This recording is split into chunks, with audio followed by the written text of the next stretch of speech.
என் நெஞ்சுக்கு இனிமையானவர்களே, இன்று ஒரு கருத்தை நாம் அலசி பார்ப்போம். அன்னை மரியாள் நினைத்து பார்த்து வாழ்ந்தவர்கள். லூக்கா செய்தி 1:47 இப்படியாய் பாடுகிறார். ஆண்டவரை என் உள்ளம் நினைத்து புகழ்ந்து பாடுகிறது.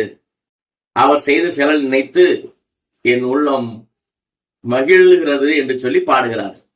இன்றைக்கு எத்தனை பேர் கடவுளை நினைத்து செய்தகளை நினைத்து நன்றி சொல்லி மனமகிழ்ச்சியோடு இருப்பவர்கள் என்றால் இல்லை.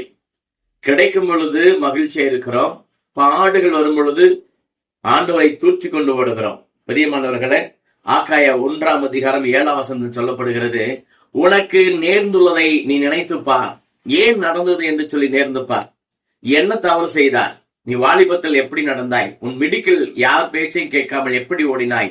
இன்று வந்த பாடுகளை மட்டும் நினைத்து அழுகிறாயே என்று சொல்லி இதோ அக்காய புத்தகத்துல கேள்வி கேட்கப்படுகிறது. பிரியமானவர்களே, நாம் நினைத்து பார்க்க வேண்டுமா? இதோ ஏசாயா 51:1 சொல்லப்படுகிறது, நீ நினைத்து பார்க்காமல் வாழ்ந்தால் உன்னுடைய வாழ்க்கையில் எதிர்பார்ப்பு நடக்காமல் தான் இருக்கும். இதோ நீ எந்த பாறையில் வெட்டி எடுக்கப்பட்டாய் என்பதை நினைத்து அதுக்காக அதன்படி உன்னை பெற்று எடுத்தவர்கள் நினைக்க சொல்கிறது. நீ எந்த இடத்துல யார் வயிற்றில் பிறந்தாய், உன்னை யார் காப்பாற்றினார்கள் என்பதை நினைத்து பார்க்க சொல்கிறது. நினைத்து பார்த்து உதவி செய்ய சொல்கிறது.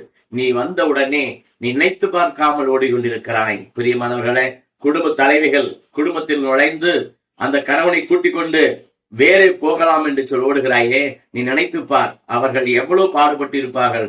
உன்னுடைய கணவனை படிப்பதற்கு அல்லது வளர்த்துவதற்கு எவ்வளவு பாடுபட்டு இருப்பார்கள். நினைத்துப்பார். நீயும் ஒரு பிள்ளையை பெற்றெடுப்பாயே, நினைத்துப்பார். நீ எதிர்பார்ப்போடு தானே வளர்த்துவாய். ஆகவே நினைத்து பார்க்காமல் ஓடுகிற உலகம் இது. நினைத்து பார்க்காமல் ஓடுவதால் தான் இன்றைக்கு அநேக வயோதிக இல்லங்களும் அனாதை இல்லங்களும் கட்டப்பட்டு நடத்தப்படுகிறது. வீடு வீடா இல்ல, குடும்பம் குடும்பமா இல்ல, மாமியாட்ட இல்ல, மருமகளை போல அல்ல.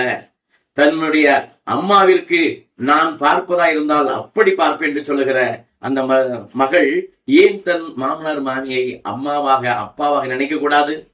அவள் சம்பாதித்த சொத்தெல்லாம் உனக்கு பங்கு வேண்டும் என்று நினைக்கிறாயே, அவளை பார்ப்பது என் பொறுப்பு என்று சொல்லி ஏன் நினைக்க மாட்டேன் என்று சொல்லுகிறாய்? நினைத்துப்பார். இன்று நீ வாலிபமா இருக்கலாம், இன்று செல்வமா இருக்கலாம். இது வாழ்க்கை சக்கரம். இது சுத்தி கொண்டு வரும் பொழுது நீ அழாமல் இருக்க வேண்டும் என்றால் உன் வாழ்க்கையை நினைத்து பார்த்து சீர்படுத்தி சரிபடுத்தி வாழ்ந்தால் நீ மகிழ்ச்சியோடு வாழலாம். இதோ செல்வந்தன் நரகத்தில் வேகும் பொழுது ஆபிரகாம் சொன்னது, நினைத்து பார், அவன் பாடுபட்டு வேதனை இருந்தான், இன்று சொர்க்கத்தில் இருக்கிறான். நீ